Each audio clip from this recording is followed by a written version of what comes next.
Now, this week, for the first time in history, the world got a glimpse of what it's like to land on a different planet. NASA's Perseverance rover touched down on the surface of Mars and it beamed back stunning images and video of the red planet after surviving the so-called 7 minutes of terror.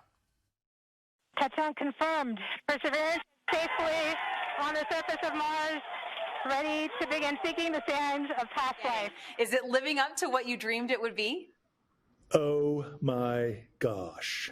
Oh, I mean, remember when we talked about it and we were trying to make predictions and I made a crazy prediction. This is going to be a feast for the eyes, right? All these incredible cameras.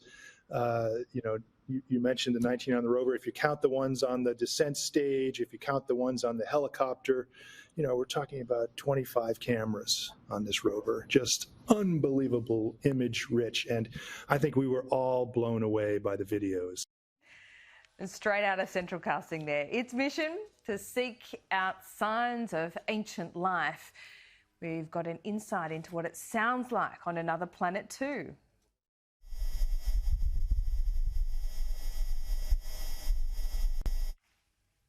There you go. For keen observers, engineers heard a secret message in the giant parachute. NASA experts needed a pattern to help them work out which way it was facing during the descent. But they seized the opportunity for a challenge, hiding a binary code to spell out "Dare Mighty Things," a line from the former US President Theodore Roosevelt and a mantra used by a famous space lab.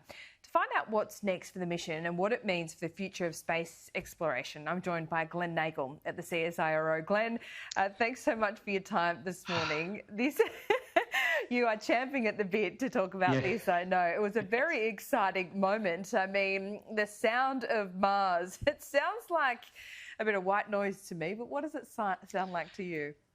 So, there was two sound files that have been released so far. One actually had the sound of the whirring of the motors on the Perseverance rover. And in the background, very subtly, you could hear the wind blowing past. So if you've ever had a microphone or your mobile phone outside and the wind's blowing, you'd hear that rustling noise.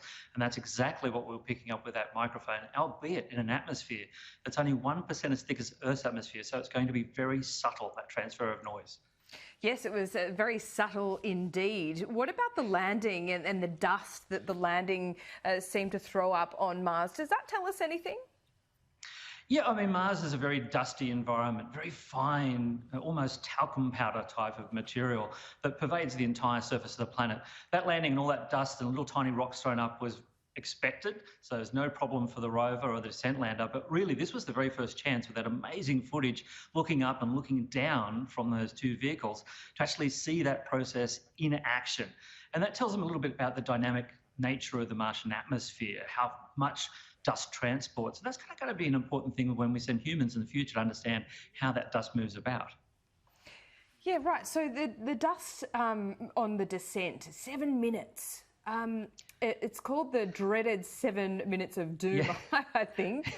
Why does it take so long to land? What does that tell us about Mars's atmosphere? So the so-called 7 minutes of terror, and it literally is that, because Mars is so far away.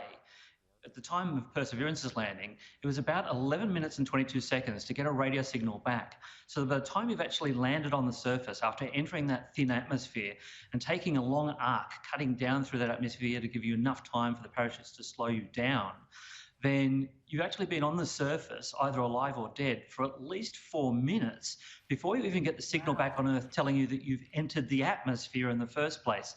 So there's no control over any of this. The rover has to do everything on its own. It really is a terrifying moment. It looks terrifying, and we just had to hear it and see it. What about the parachute?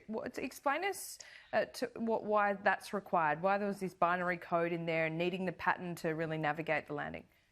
So two reasons, as you stipulated before. So as they take images on the way down, they can look at the motion of the parachute. Having that pattern on it helps them to understand the orientation of the parachute.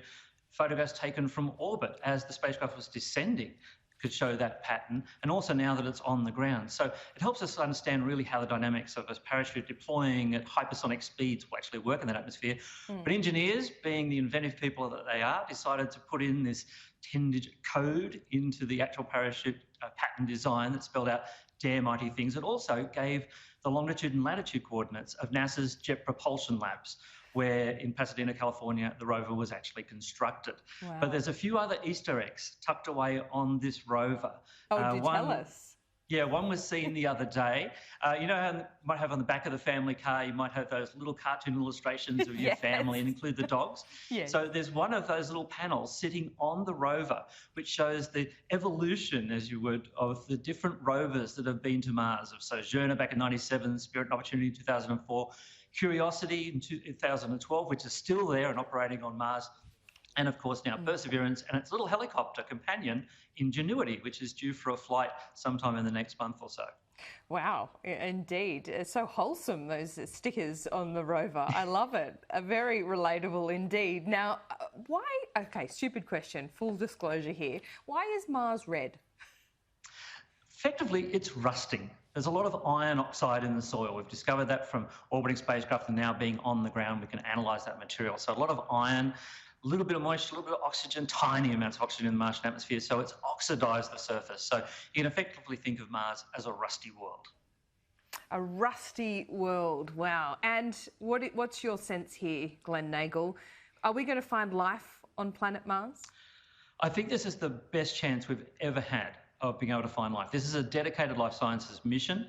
I'm particularly excited by an instrument on the rover's robot arm called Pixel. It's basically a camera that can help us look at the very small, fine-scale structures of rock and analyse the chemistry of them and look for potential signs of ancient bacterial life. That instrument, Pixel, is being led by an Australian scientist, Dr. Abigail Allwood, first woman and the first Australian to run a science instrument on a Mars mission. So along with her team, people like David Flannery and Adrian Brown, that team will help us learn whether there was ever life on the red planet. Love it. That is brilliant and exactly what we need this Friday going into the weekend. Glen Nagle, appreciate your time. Thanks very much. Looking forward to so much more, and our great team here for CSIRO doing a wonderful job communicating with that spacecraft every day.